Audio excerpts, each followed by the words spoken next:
정치톡톡 강용호 기자 나와 있습니다. 어서 오세요. 예, 이른바 쌍특검 얘기부터 하겠습니다. 관건은 재의결 시점이 언제냐 이거잖아요. 네, 12월 임시국회 마지막 본회의가 9일 예정된 가운데 여야의 쌍특검 대치가 이어지고 있습니다. 국민의힘은 곧바로 9일 재의결에 들어가야 한다는 입장인데요. 하루라도 빨리 법안을 폐기시켜 총선에 미칠 악영향을 차단하려는 의도로 풀이됩니다. 의도와 내용, 방법 등 위헌성 다분한 특검 법안을 여야 합의 없이 일방적으로 강행 처리한 것은 상식입니까? 반면 민주당은 배우자 문제에 대해 대통령이 거부권을 행사한 건 이해 충돌에 해당한다며 권한쟁의 심판 청구를 검토 중입니다. 이 법리 검토와 전문가 의견 수렴 등을 고려하면 국회 재의결은 2월까지 미뤄질 수밖에 없는데 이 공천심사에서 탈락한 여당 의원들의 이탈을 염두에 둔 것으로 보입니다.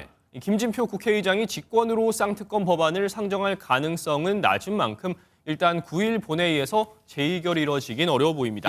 이런 상황에서 대통령실에서 김건희 여사를 보좌할 제2부속실 설치하겠다 이런 기사를 본 것 같은데 그대로 진행이 된다고 합니까? 네, 관련해 취재를 해봤는데요. 이 대통령실 관계자는 엠벤과의 통화에서 제2부속실 규모나 인선을 검토하고 있다고 밝혔습니다. 이 대통령실은 제2부속실 설치를 기정사실화하는 분위기입니다. 여당에선 제2부속실 설치에 더해 2016년 이후 공석인 특별감찰관 임명도 서둘러야 한다는 목소리도 나왔는데요.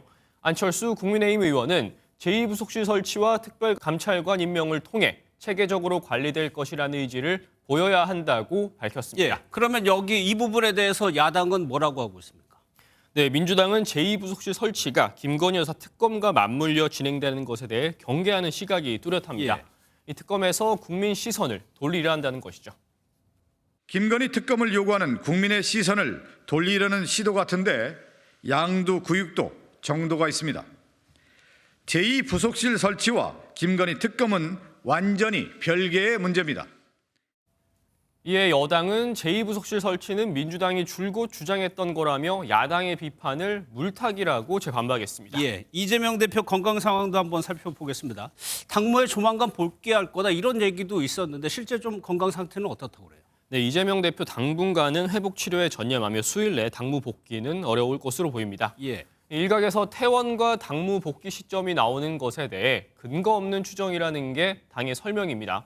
이 권혁기 당대표 정무기획실장은 오늘 기자들과 만나 절대 안정 속에 회복 치료를 해달라는 당부가 있었고 이에 따르는 상황이라고 설명했는데요.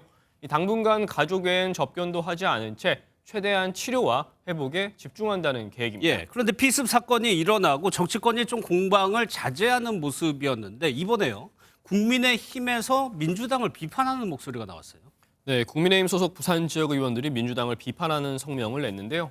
이 대표 피습 당시 부산대병원에서 서울대병원으로 헬기 이송을 한 것을 지적한 겁니다.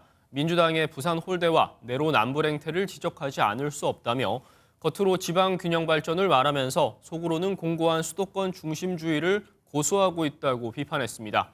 이번 일과 관련해 부산 지역 정치권과 의료계의 반발이 상당한데요. 이런 가운데 대한소아청소년과 의사회는 내일 오전 서울중앙지검에 이 대표와 측근들을 부산대병원과 서울대병원에 대한 업무 방해 혐의로 고발할 예정이라고 밝히기도 했습니다. 알겠습니다. 지금까지 정치부 강용호 기자였습니다.